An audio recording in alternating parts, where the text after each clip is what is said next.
नमस्कार प्यारे विद्यार्थियों, सीसीआई के ऑनलाइन प्लेटफॉर्म में आपका हार्दिक स्वागत है। हम लोग राजस्थान का करंट अफेयर्स पढ़ रहे हैं और राजस्थान के करंट अफेयर्स के अंदर अब तक हम जनवरी, फरवरी, मार्च माह का जो करंट अफेयर्स हैं वो पढ़ चुके हैं और आज अप्रैल माह के करंट अफेयर्स की हमारी अंतिम क्लास रहेगी। जो भी महत्वपूर्ण बातें राजस्थान करंट अफेयर से संबंधित हैं वह बातें एकदम व्यवस्थित रूप से आपको है जो बताई जा रही हैं और आने वाली जो भर्तियां हैं, विशेष रूप से जो सबसे बड़ी राजस्थान के अंदर भर्ती होने जा रही हैं, चतुश्रेणी भर्ती परीक्षा, उसके लिए तो उपयोगी है ही, साथ में अन्य भी जो भर्तियां आयोजित हो रही हैं 2025-26 के अंदर और जिनमें राजस्थान करंट अफेयर्स का वेटेज है, उन सभी परीक्षाओं के लिए ये कक्षाएं बहुत महत्वपूर्ण रहने वाली हैं। उम्मीद ही नहीं, पूरा विश्वास है कि इस कंटेंट से ही आपके लगभग सारे सवाल है जो आने वाले हैं। तो आप इस वीडियो को पूरा देखें। पहले भी मैं कह चुका हूं कि अपने हस्तलिखित नोट्स अवश्य बनाएं। बाकी आपको पीपीटी है जो सीसीआई के जो ऑफिशियल टेलीग्राम चैनल है सीसीआई कोचिंग बाड़मेर, उसमें है जो शेयर कर दी जाएगी। कुछ एक अगर रह गई हैं तो वो आज आपके अपलोड है जो हो जाएगी। ठीक है, तो शुरू करते हैं हम आज की हमारी अप्रैल माह से संबंधित राजस्थान करंट अफेयर्स की क्लास। सबसे पहले है चीता संरक्षण गलियारा। गलियारा किससे संबंधित है? चीताओं के संरक्षण से संबंधित। जो जंगली पशु हैं चीता, उससे संबंधित एक राजस्थान और मध्य प्रदेश की जो सरकार है वो चीता संरक्षण गलियारा लेकर आई है। बहुत महत्वपूर्ण है, चाहे ज्योग्राफी की दृष्टि से हम लोग बात करें तो भी अति महत्वपूर्ण है, या फिर करंट अफेयर्स के हिसाब से बात करें तो भी आपके लिए ये पॉइंट बहुत महत्वपूर्ण रहने वाला है। सबसे पहले ये ध्यान में होना चाहिए कि किससे संबंधित है। तो चीताओं के संरक्षण के लिए एक गलियारा घोषित किया गया है और राजस्थान और मध्य प्रदेश दोनों राज्यों के मध्य ये समझौता हुआ है चीताओं के संरक्षण के लिए। आपने कुनू नेशनल पार्क के बारे में सुना होगा। हाल ही के अंदर विदेश से है जो वहां पर क्या लाए गए थे? चीता लाए गए थे और चीताओं के लिए भारत में प्रसिद्ध राष्ट्रीय अभ्यारण्य है कुनू नेशनल पार्क, जो मध्य प्रदेश के अंदर स्थित है।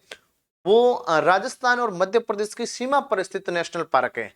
उस नेशनल पार्क से जोड़कर ये गलियारा है जो गठित किया गया है, समझौता किया गया इस गलियारे के बारे में, जो राजस्थान और मध्य प्रदेश दोनों राज्यों के मध्य रहने वाला है। धीरे धीरे आगे इसका विकास उत्तर प्रदेश राज्य तक भी किया जाएगा, लेकिन वर्तमान के अंदर ये जो समझौता हुआ है, ये समझौता राजस्थान और मध्य प्रदेश के बीच में हुआ है। सबसे पहले तो आपको ये ध्यान में होना चाहिए। प्रश्न आपसे पूछा जा सकता है चीता संरक्षण गलियारा समझौता किन राज्यों के मध्य है या कब हुआ है? तो कोई भी प्रश्न पूछे हमारे गलत नहीं होना चाहिए, यही हमारा अंतिम उद्देश्य रहता है। तो बात करें अगर इसके समझौते की, तो राजस्थान और मध्य प्रदेश की सरकारों के बीच में 29 अप्रैल 2025 को है जो ये समझौता होता है। तारीख सबसे पहले ध्यान रखनी है, 29 अप्रैल 2025 को। किन राज्यों के मध्य है? तो राजस्थान और आपके मध्य प्रदेश, एमपी जो राज्य हैं, इन राज्यों के जो अंतरराज्यीय सीमा है, इन राज्यों का जो बॉर्डर है, इस बॉर्डर क्षेत्र के अंदर ये गलियारा है जो विकसित किया जा रहा है। इस गलियारे के कुल एरिया की बात करें या कुल क्षेत्रफल की बात करें, तो कुल जो इसका क्षेत्रफल रहने वाला है वो लगभग आपके 17,000 वर्ग किलोमीटर रहेगा। इस गलियारे का जो कुल क्षेत्रफल रहने वाला है वो लगभग 17,000 वर्ग किलोमीटर रहने वाला है। ये भी ध्यान में रखना है, 17,000 वर्ग किलोमीटर है जो इस गलियारे का कुल क्षेत्रफल रहेगा। अब आपसे प्रश्न किया जा सकता है, कथन कारण के अंदर आ सकता है, कैसे भी जोड़ के है जो आपसे प्रश्न पूछा जा सकता है कि इस गलियारे में राजस्थान के अंदर कितना क्षेत्रफल है या मध्य प्रदेश के अंदर कितना क्षेत्रफल है। तो दोनों को ध्यान में रखना है। 17,000 वर्ग किलोमीटर तो दोनों राज्यों के अंदर कुल इस गलियारे का जो क्षेत्रफल रहेगा वो रहेगा। लेकिन बात अगर राजस्थान की करें या मध्य प्रदेश की करें, तो मध्य प्रदेश में तो 10,500 वर्ग किलोमीटर एरिया रहेगा। मध्य प्रदेश का जो एरिया रहेगा वो रहेगा आपके 10,500 वर्ग किलोमीटर। बात अगर राजस्थान की करें तो राजस्थान का शेष बचा जो एरिया है 6,500 वर्ग किलोमीटर का जो एरिया है वह राजस्थान का एरिया इसके अंदर शामिल किया गया है, ये ध्यान में रखना है। तो ये तो एरिया किसका रह गया है? ये जो एरिया है ये तो है एमपी का, मध्य प्रदेश का। मध्य प्रदेश जो राज्य है उसमें जो इस समझौते के तहत जो एरिया है वो रहेगा 10,500। और अगर बात राजस्थान की करें तो राजस्थान में ये आपके रहेगा 6,500 वर्ग किलोमीटर रहेगा। ठीक है, इसके तहत जो राजस्थान में शामिल जिले हैं, राजस्थान के जो शामिल जिले हैं वो नोट कर सकते हैं आप लोग कि कौन से जिले इस क्षेत्र में राजस्थान के आते हैं। वैसे एमपी की सीमा वाले जो महत्वपूर्ण जिले हैं वो आपको ध्यान में रखने हैं। हाड़ौती के तो 4 जिले डायरेक्टली आपको, हाड़ौती के 4 जिले याद रहने चाहिए। इसके साथ में सवाई माधोपुर, करौली और एक आपके चित्तौड़गढ़ जिला, ये 7 जिले हैं जो इस गलियारे के अंतर्गत शामिल किए गए हैं। सीधा प्रश्न भी पूछा जा सकता है कि चीता संरक्षण जो गलियारा है इसमें कितने जिले राजस्थान के शामिल है, या राजस्थान का कौन सा जिला इसमें शामिल है या नहीं है, किसी भी प्रकार से प्रश्न है जो जोड़ के आपसे किया जा सकता है। तो एक तो कोटा है, कोटा इसमें रहेगा, कोटा, बूंदी, बारां, झालावाड़, ये हाड़ौती के चारों जिले तो आपको ध्यान में रखने ही हैं। इसके साथ में आपके एक करौली जिला रहेगा, करौली, और करौली के साथ में सवाई माधोपुर। सवाई माधोपुर जो जिला है, सवाई माधोपुर जो जिला है ये जिला, और इसके साथ में चित्तौड़गढ़, वह चित्तौड़गढ़ जो जिला है, इन जिलों का जो क्षेत्र है वो इस गलियारे में शामिल किया गया है। तो मोस्टली आपको राजस्थान से संबंधित जो बातें ध्यान में रखनी है, पहली बात तो ये ध्यान में रखनी है कि ये समझौता होता कब है। तो ये समझौता 29 अप्रैल 2025 को राजस्थान और मध्य प्रदेश, किसके मध्य होता है, राजस्थान और मध्य प्रदेश के मध्य होता है। किस लिए होता है, चीताओं के संरक्षण के लिए। चीताओं के संरक्षण के लिए गलियारा विकसित किया जाएगा, एक क्षेत्र विकसित किया जाएगा, और जिस क्षेत्र में है जो चीता जानवर है इसका क्या किया जाएगा, संरक्षण किया जाएगा, ये आपको ध्यान में रखना है।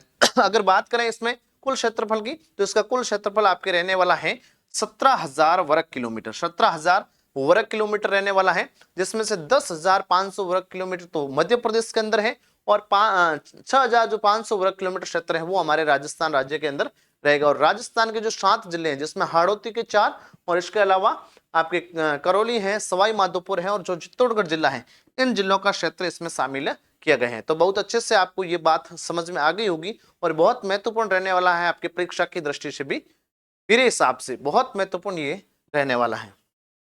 नेक्स्ट अगर हम लोग बात करें 108 कुंडीय रुद्र महामृत्युंजय महायज्ञ, ये एक प्रकार का महायज्ञ है जो आयोजित हमारे राजस्थान के अंदर हुआ है। और राजस्थान में एक स्वामी है जिनका नाम है नस्ती नाम, अगर आपको ध्यान नहीं हो, नस्ती नाम,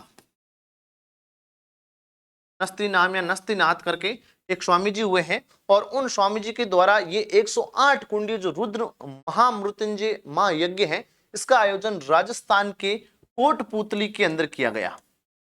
कोट जो पुतली है इसके अंदर इस महायज्ञ का आयोजन किया गया, और कोटपुतली का है वर्तमान के नवीनतम जिले कोटपुतली बहरोड के अंदर जो कोटपुतली शहर है उसमें नस्तीनाम महाराज है, नस्तीनाम महाराज है, इनके द्वारा इस महायज्ञ का है जो आयोजन किया गया है। सबसे पहले तो ये ध्यान में रखना है आपके लिए क्यों महत्वपूर्ण है, क्योंकि इस महायज्ञ का जो आयोजन हो रहा था 6 अप्रैल, जब की बात मैं कर रहा हूं 6 अप्रैल को, 6 अप्रैल 2025 को इस महायज्ञ में केंद्रीय जो गृह मंत्री है ना, केंद्रीय जो गृह मंत्री हैं अमित शाह, केंद्रीय गृह मंत्री अमित शाह इस महायज्ञ में शामिल होते हैं। अमित शाह इस 108 कुंडीय जो रुद्र महामृत्युंजय महायज्ञ है इसमें शामिल होते हैं, और ये नस्ती नाम जो महाराज हैं इनके द्वारा है जो ये महायज्ञ आयोजित किया जा रहा है, और इसमें 6 अप्रैल को हमारे जो केंद्रीय मंत्री हैं अमित शाह वो शामिल होते हैं, इसलिए आपको बहुत अच्छे से ध्यान में रखना है।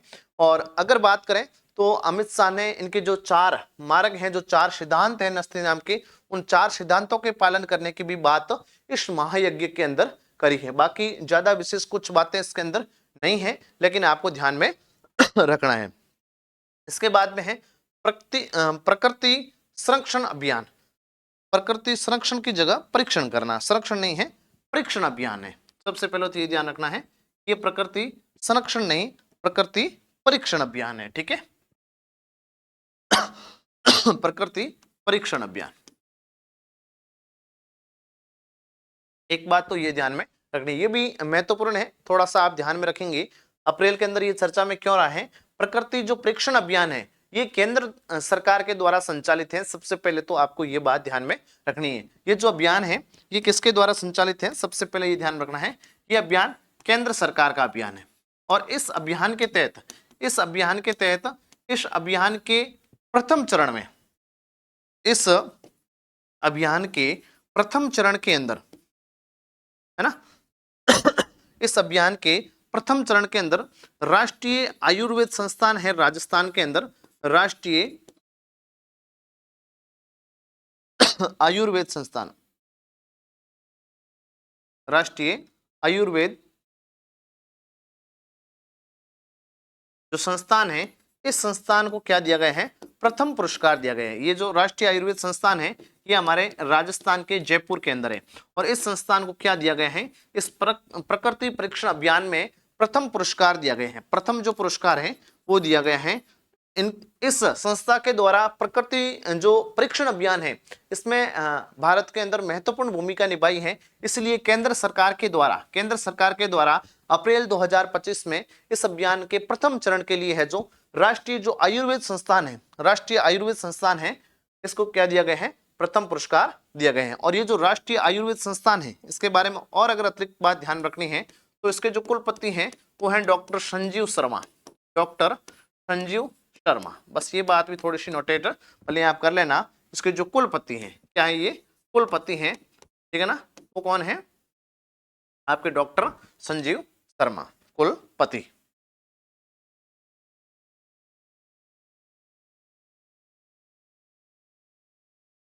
डॉक्टर संजीव शर्मा इसके क्या है, कुलपति हैं, ये बात ध्यान में रखनी है। बाकी कोई विशेष बातें इसके संबंध में नहीं है, बस ये प्रश्न वन लाइनर आपसे किया जा सकता है कि प्रकृति परीक्षण अभियान के तहत केंद्र सरकार के द्वारा प्रथम चरण में किस संस्था को है जो प्रथम पुरस्कार दिया गया, तो राष्ट्रीय जो आयुर्वेद संस्थान जयपुर के अंदर है उसको प्रथम पुरस्कार दिया गया है।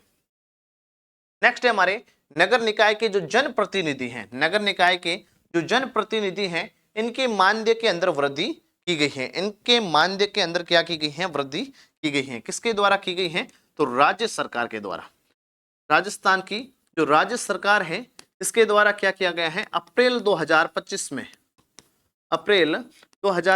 में नगर निकायों के अंदर, जिसमें आपके नगर पालिका आती है, नगर परिषद आती है, नगर निगम आता है, इसके अंदर जो जनप्रतिनिधि जिनको जनता के द्वारा चुना जाता है उन जनप्रतिनिधियों के मानदेय के अंदर क्या की गई है, वृद्धि की गई है। और कितनी वृद्धि की गई है, तो 10% की गई। वन लाइनर डायरेक्ट प्रश्न अगर आपसे पूछा जाए कि इस जो जनप्रतिनिधियों की मानदेय है इसमें कितने प्रतिशत की वृद्धि हुई है, तो 10% है जो वृद्धि की जाती है, और राजस्थान सरकार के द्वारा अप्रैल 2025 में ये काम किया जाता है। अब मुख्य बातें अगर आपको इसके संबंध में ध्यान में रखनी है तो कौन से जनप्रतिनिधि का अब कितना पेमेंट रहेगा वृद्धि के बाद में, या जो वृद्धि की गई है वो कितनी है, तो ध्यान कर लें आप। इसमें जो नगर निगम होता है, नगर निगम, और नगर निगम का जो महापौर होगा, नगर निगम का महापौर, उसका जो वेतन रहेगा वो रहेगा 33,396 रुपए प्रति माह। प्रति माह का उसका जो वेतन रहेगा वो 33,396 रुपए रहेगा इस वृद्धि के बाद में। तो ये ध्यान में रखना है। अगर बात हम नगर परिषद की करें, तो नगर परिषद के अंदर आपके सभापति होते हैं, सभापति, महापौर नगर निगम में होते हैं, और यही पद नगर परिषद में क्या कहलाता है, सभापति कहलाता है। और इन सभापति का जो वेतन रहेगा वो 20,038 रुपए का रहेगा, 20,038 रुपए प्रति माह का रहेगा, 20,038 रुपए नगर परिषद के सभापति का वेतन रहेगा। इसके साथ में आपके जो नगर पालिका है, नगर पालिका में होता है अध्यक्ष, नगर पालिका में होता है अध्यक्ष, और इस अध्यक्ष का जो वेतन रहने वाला है वो आपके 12,524 रुपए, 12,524 रुपए प्रति माह रहेगा। ये बात भी आपको ध्यान में रखनी है, ठीक है ना। और इसके साथ में अगर और बातें नोट करनी है तो नगर निगम के अंदर जो पार्षद होते हैं, ये बात अलग से भले आप नोट कर लें, नगर निगम के अंदर जो पार्षद होते हैं, नगर निगम के अंदर जो पार्षद होते हैं, इन पार्षद को नगर निगम के अंदर जो पार्षद होते हैं, इन पार्षद को प्रति बैठक 1002 रुपए का मानदेय दिया जाएगा। प्रति बैठक कितना रुपए का मानदेय मिलेगा? 1002 रुपए का, 1002 रुपए का है जो मानदेय दिया जाएगा। ये जो नगर निगम के पार्षद होते हैं, ये नगर निगम के महापौर की बात हो रही है। महापौर की प्रतिमाह 33,000 रुपए। लेकिन बैठकें आयोजित जो होती है, अधिकतम 3 बैठकों के अंदर ये पेमेंट रहने वाला है, और एक बैठक में जो इनको दिया जाएगा वो आपके 1002 रुपए दिया जाएगा। और यही अगर नगर परिषद के पार्षद की बात करें, नगर परिषद के पार्षद की बात करें, तो उस पार्षद को प्रति बैठक 835 रुपए दिए जाएंगे। 835 रुपए का पेमेंट है जो दिया जाएगा एक बैठक में भाग लेने का उनका ये पेमेंट रहने वाला है। साथ में जो नगर पालिका होती है, और इस नगर पालिका का पार्षद है, पार्षद सबके अंदर होते हैं, और नगर पालिका का जो पार्षद है इसको प्रति बैठक 668 रुपए प्रदान किए जाएंगे, है ना, 668 रुपए प्रति बैठक। और ये अधिकतम लगभग 3 बैठकों के लिए ये प्रावधान, ऐसा नहीं कि लगातार बैठक होती रहेगी, तो प्रत्येक बैठक के अंदर इनको ये पेमेंट नहीं मिलने वाला है। तो नगर निकायों के अंतर है, करंट के हिसाब से भी ध्यान में रख लेना, और जानकारी के हिसाब से भी आप ध्यान में रख सकते हैं। हो सकता है आप में से किसी विद्यार्थी का विचार हो जाए पार्षद वगैरह का चुनाव लड़ने के लिए, तो काम आएगा, क्योंकि कितना पेमेंट मिलने वाला है ना। हालांकि इन वेतन के लिए है जो कोई भी नगर परिषद में महापौर बनना नहीं चाहता है, किस तरीके से बनना चाहता है और क्यों बनना चाहता है, वो आप सभी राजनीति के अंदर जानते हैं। ठीक है, तो ये बातें आपके हो गई हैं नगर निकाय के जनप्रतिनिधियों के मानदेय के बारे में।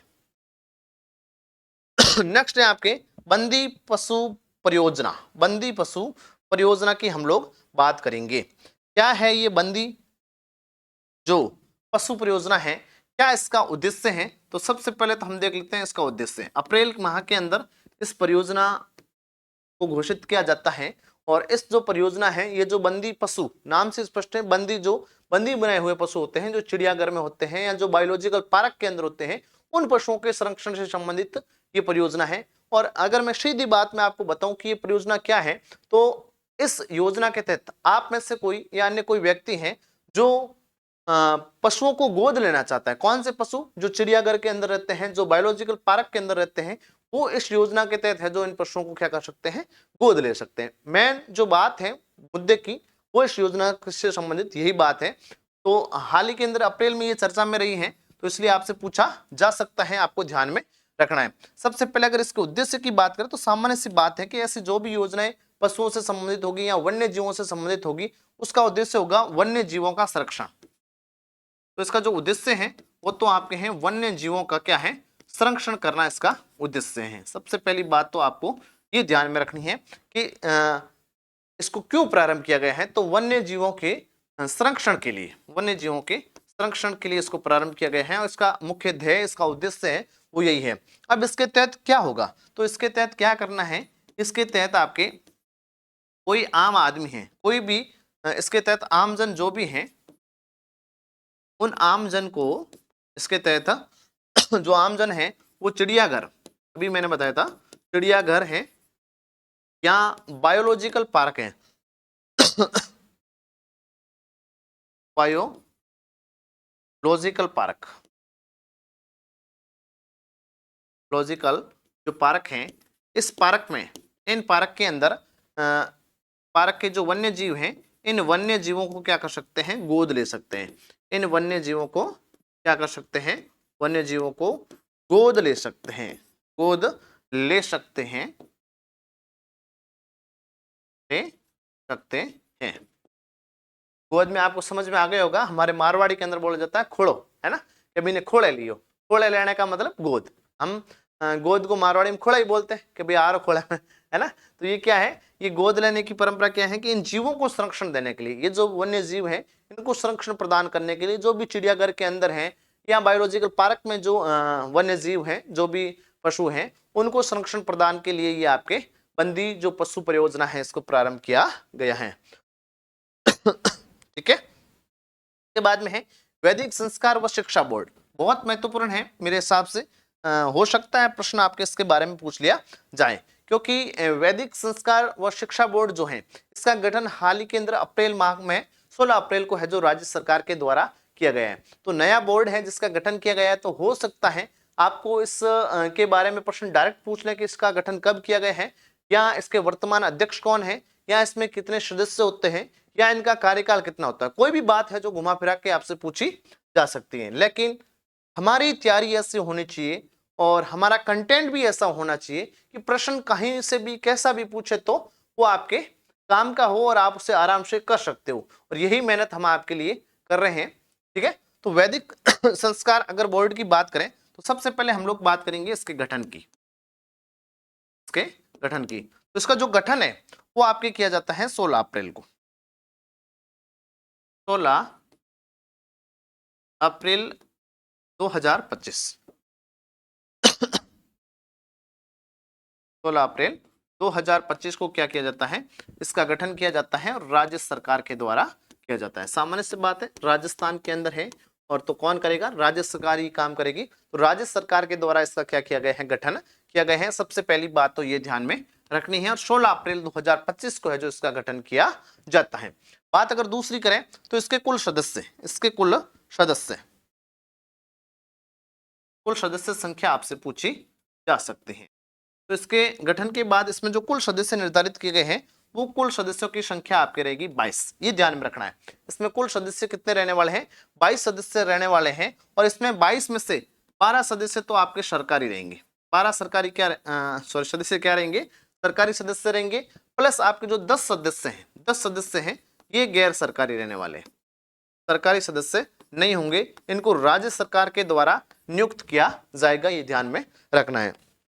22 सदस्य हैं और इन 22 में से 10 सदस्य तो आपको क्या होंगे, राज्य सरकार के द्वारा नियुक्त मिलेंगे, और 12 जो सदस्य हैं ये सरकारी सदस्य होंगे। विभिन्न एग्जाम के तहत जो भी विभिन्न अधिकारी हैं उन अधिकारियों को नियुक्तियां इसमें किया जाएगा, नियुक्ति दी जाएगी। अब ये जो विभाग है ये विभाग किसका है, तो ये विभाग है आपके इसका जो प्रशासनिक विभाग है वो संस्कृत विभाग है। इसका जो प्रशासनिक विभाग है, इसका प्रशासनिक विभाग जो रहने वाला है इस बोर्ड का, प्रशासनिक विभाग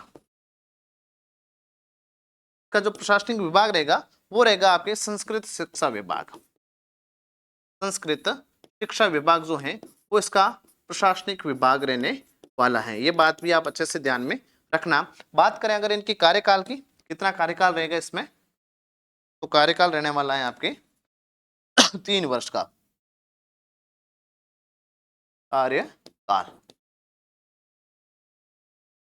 कार्यकाल आपके इसमें रहेगा 3 वर्ष का। और वर्तमान इसके अध्यक्ष, अभी हाल ही के अंदर गठन हुआ है, तो वर्तमान में जो इसके अध्यक्ष बने हैं उनका प्रश्न आपसे किया जा सकता है। वर्तमान में इसके जो अध्यक्ष नियुक्त किए गए हैं वो है आपके गणेशी लाल सुतार। प्रोफेसर गणेशी लाल सुतार को क्या बनाया गया है, इसका अध्यक्ष बनाया गए हैं। तो प्रोफेसर गणेशी लाल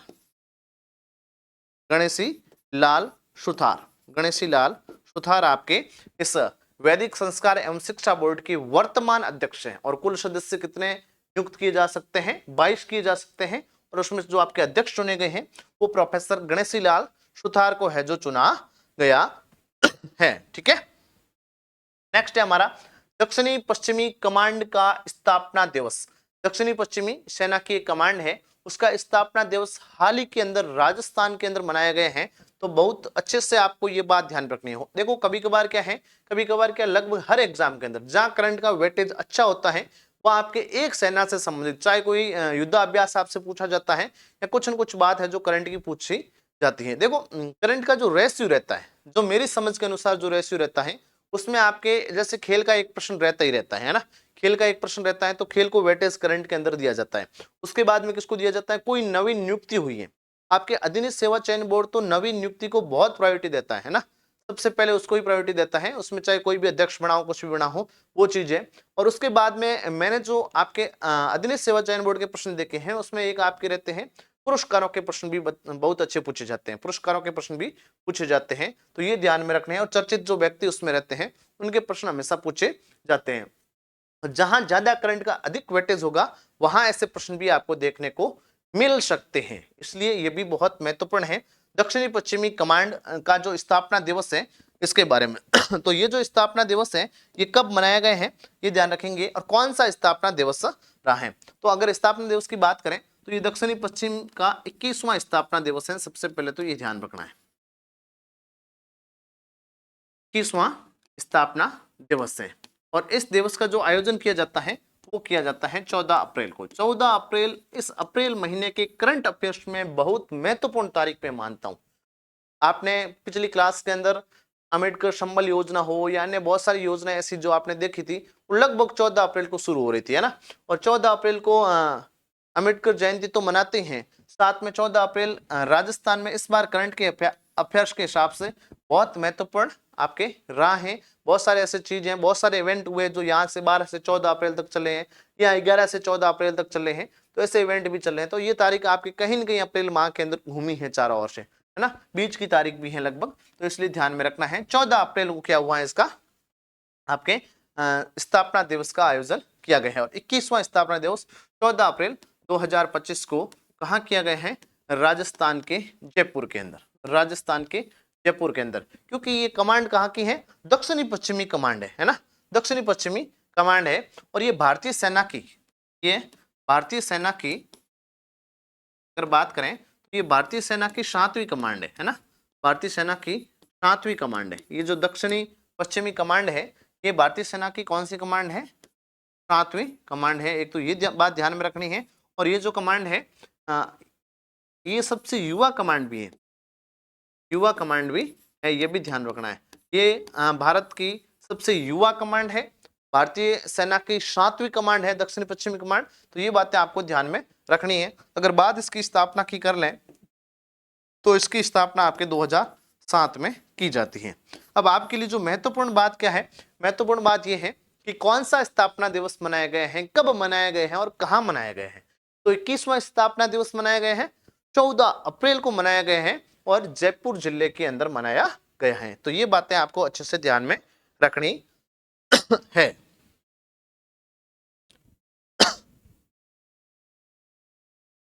ठीक है, अगला है लक्षिता महलावत। लक्षिता महलावत चर्चा में रहा है ये नाम, और ये नाम क्यों चर्चा में रहा है, कौन है, तो अच्छे से आपको ध्यान में रखना है। लक्षिता महलावत की बात करें तो एक तो ये राजस्थान की प्रमुख खिलाड़ी हैं, प्लेयर हैं, एथलेटिक्स प्लेयर हैं। कैसी प्लेयर है, एथलेटिक्स की बहुत अच्छी खिलाड़ी हैं। और इनका नाम चर्चा में क्यों रहा है, क्योंकि 15 से 18 अप्रैल को क्या हुआ है, 15 से जो 18 अप्रैल है, 15 से 18 अप्रैल, इस 15 से 18 अप्रैल 2025 है, इसमें क्या हुआ है, सऊदी अरब के अंदर सऊदी अरब के अंदर जो दमाम है, दमाम सऊदी अरब,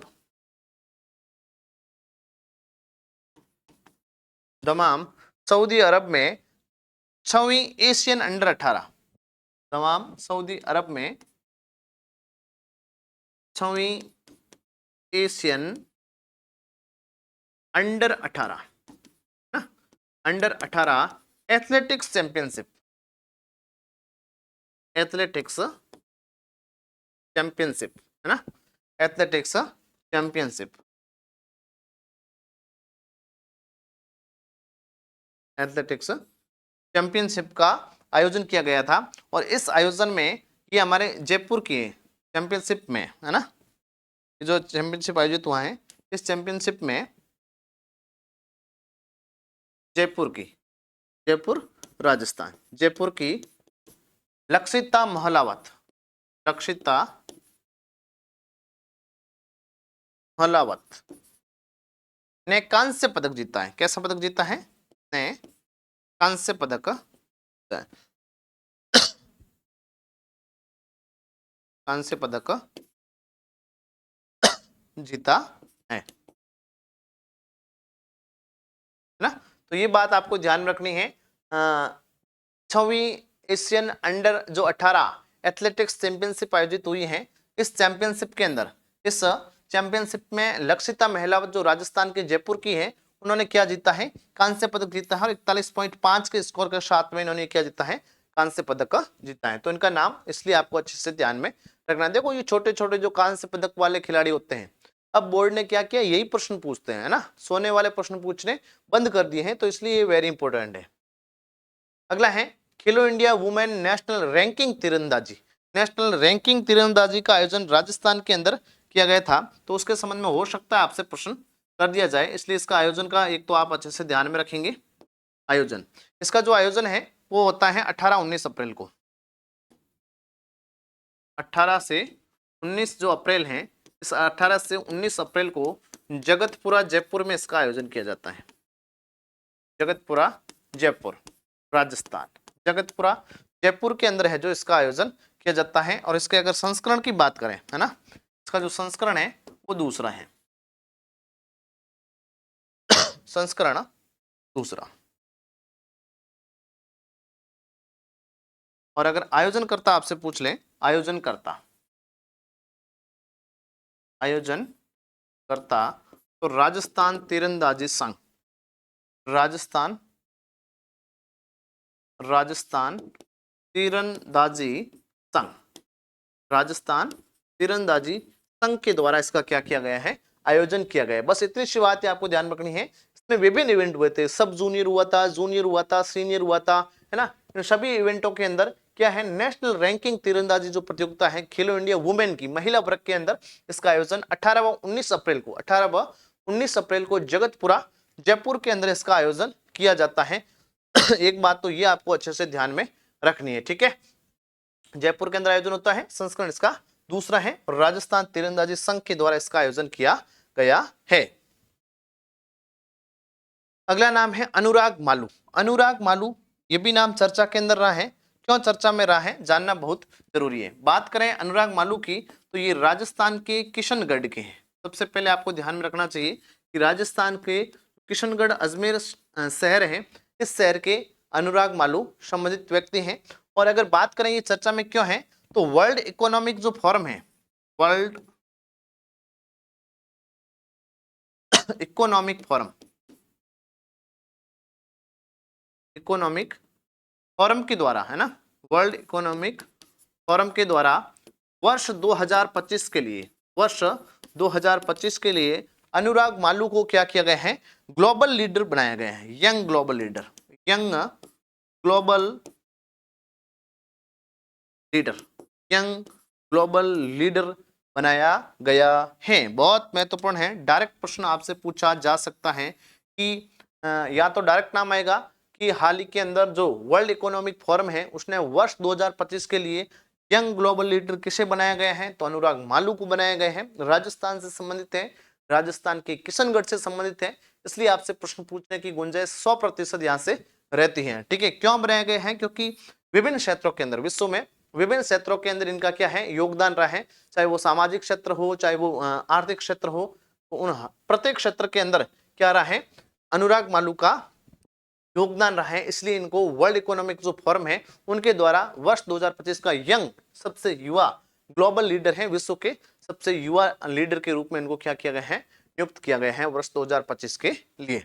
नेक्स्ट है आपके सब जूनियर नेशनल कबड्डी प्रतियोगिता, सब जूनियर नेशनल कबड्डी प्रतियोगिता। बात करें अगर इसके आयोजन की, बात करें इसके आयोजन की, सब जूनियर नेशनल जो कबड्डी प्रतियोगिता है इसके आयोजन की अगर बात करें, तो इसका आयोजन तो आपके लगभग मार्च के एंड में होता है, 27 से आपके 30 मार्च को। ये तिथि तो आपको कोई नहीं पूछेगा, लेकिन राजस्थान का प्रदर्शन आपसे पूछा जा सकता है। तो 27 से 30 मार्च 2025 को इसका आयोजन गया के अंदर किया जाता है, और गया है वर्तमान के बिहार राज्य में। बिहार राज्य के अंदर गया जो है, वहां पर इस कबड्डी प्रतियोगिता का आयोजन किया गया है। बात अगर इसके संस्करण की करें, बात इसके अगर संस्करण की करें, तो इसका ये 34वां संस्करण था, इसका 34वां संस्करण था। ये बात ध्यान में रखनी है, क्या था, 34वां संस्करण था। और इसका आयोजन 27 से 30 मार्च को किया जाता है। मैंने कहा आयोजन वैसे लगभग मार्च के कारण से भी हम मान सकते हैं मार्च के एंड में था, लेकिन बात आपको ध्यान में रखनी है राजस्थान के संबंध में। बात जो आपको ध्यान रखनी है वो रखनी है राजस्थान के संबंध में, बात अच्छे से ध्यान में रखनी है कि राजस्थान का इसके अंदर क्या योगदान रहा है। तो राजस्थान के दोनों वर्ग की टीमें, बालिका वर्ग की भी टीम ने भाग लिया था और बालक वर्ग की टीम ने भी क्या लिया था, भाग लिया था। तो इस नेशनल कबड्डी प्रतियोगिता के अंदर जो बालिका वर्ग की टीम है उसने राजस्थान को स्वर्ण पदक दिलाया है ना, स्वर्ण पदक जीता है, और बालक वर्ग की टीम ने कांस्य पदक जीता है, तो कांस्य पदक जीता है। छोरियां भाई छोरों से बहुत आगे हैं, छोरियां छोरों से बहुत आगे हैं। ये प्रत्यक्ष उदाहरण आप खेल के क्षेत्र में भी देख रहे हैं, आप विभिन्न प्रकार के जो परिणाम आ रहे हैं उन परिणाम के क्षेत्र में भी देख रहे होंगे कि लड़कियां हैं वो लड़कों से बहुत आगे हैं, है ना। लड़के केवल और केवल सोशल मीडिया पर ही छाए रहते हैं, लेकिन लड़कियां सोशल मीडिया के साथ साथ आपके क्या करती हैं, इन विभिन्न क्षेत्रों के अंदर भी अब बहुत आगे जा रही हैं, ठीक है ना। तो ये एक प्रत्यक्ष उदाहरण है।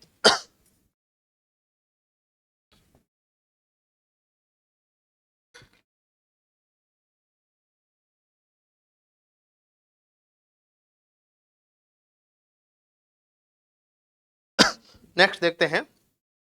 नेक्स्ट है आपके कनिका चौधरी। कनिका चौधरी ये भी हाल ही के अंदर आपके चर्चा में रही हैं। कनिका चौधरी की अगर बात करें, हाल ही के अंदर चर्चा में रही हैं। बात करें कनिका चौधरी की तो ये जयपुर से संबंधित है।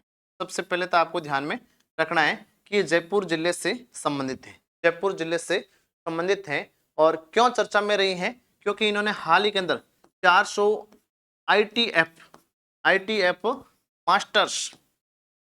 मास्टर्स टेनिस जो चैंपियनशिप होती है, टेनिस चैंपियनशिप के अंदर विभिन्न प्रकार के पदक जीते हैं। चैंपियनशिप में विभिन्न प्रकार के पदक है जो जीते हैं। 3 अलग अलग इवेंट के अंदर इन्होंने क्या जीता है, खिताब जीता है। कितने खिताब जीते हैं, 3 खिताब इन्होंने जीते हैं।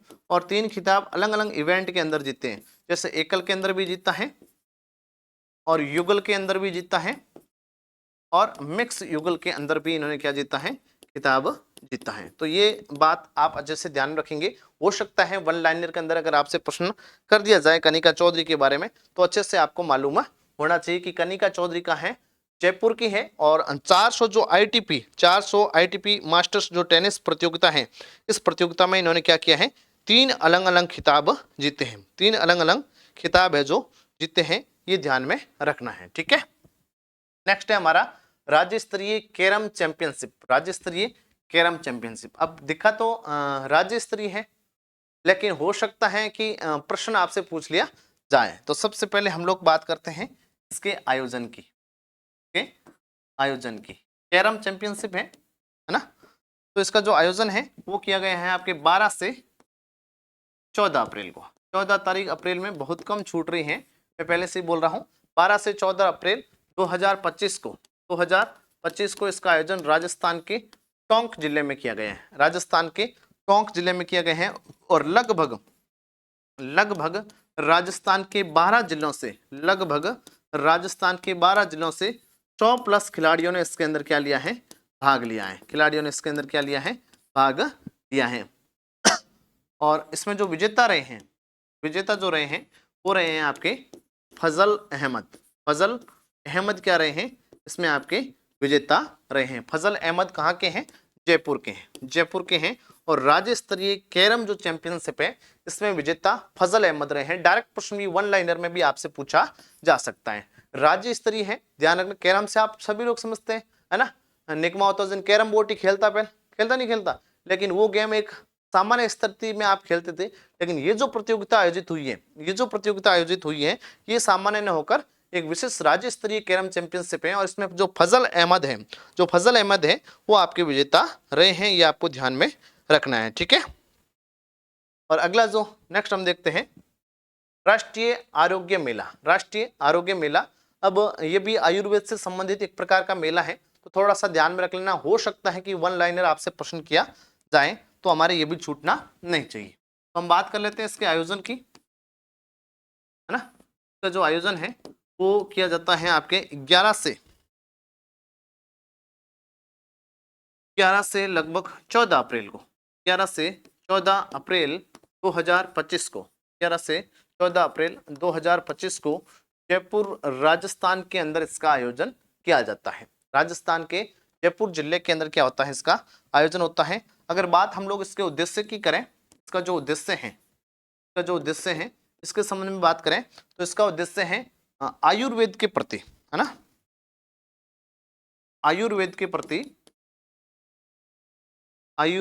प्रति लोगों को जागरूक करना। आयुर्वेद के प्रति लोगों को क्या करना है, जागरूक करने के लिए ये जो मेले हैं, इस प्रकार का इवेंट है जो आयोजन किया जाता है। आयुर्वेद के प्रति क्या करना है, लोगों को जागरूक करना है। लोगों को जागरूक करने के लिए ये इस प्रकार के मेले का है जो आयोजन किया गया है, इस प्रकार के मेले का आयोजन किया गया है, बहुत अच्छे से आपको ध्यान में रखना है।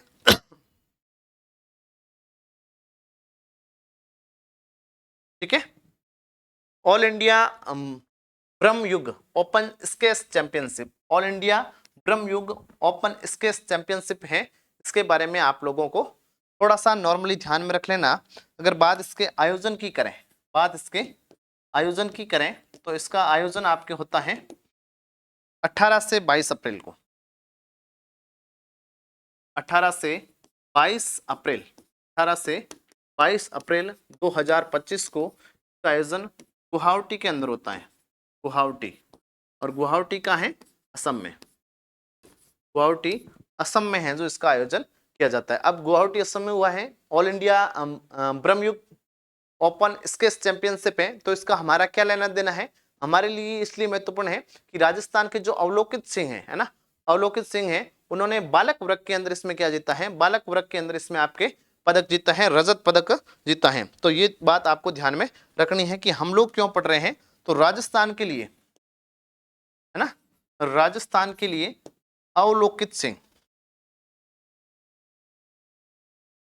अवलोकित सिंह जो हैं, अवलोकित सिंह ने बालक वर्ग में, अवलोकित सिंह ने बालक वर्ग में रजत पदक जीता है, बालक वर्ग में रजत पदक जीता है, रजत पदक जीता है। ठीक है, तो हो सकता है इसके बारे में आपको प्रश्न पूछ लिया जाए, ये बात भी हमारे पीछे नहीं रह जाए, इसलिए ये बात भी थोड़ी सी हम कर लेते हैं। ठीक है, तो आज की क्लास में इतना ही। राजस्थान के करंट अफेयर से संबंधित अप्रैल माह की जो घटनाएं हैं, वो सारी महत्वपूर्ण घटनाएं, चाहे खेल की हो, चाहे पुरस्कार की हो, चाहे योजना की हो, या अन्य कोई बात हो, वो हमने लेने की कोशिश की है। महत्वपूर्ण कोई भी बात को छोड़ने का प्रयास नहीं किया गया है, और उम्मीद नहीं, पूरा विश्वास है कि ये कक्षाएं आपके लिए बहुत महत्वपूर्ण साबित होने वाली हैं। तो आज की कक्षा में इतना ही, मिलते हैं अगली क्लास में, धन्यवाद।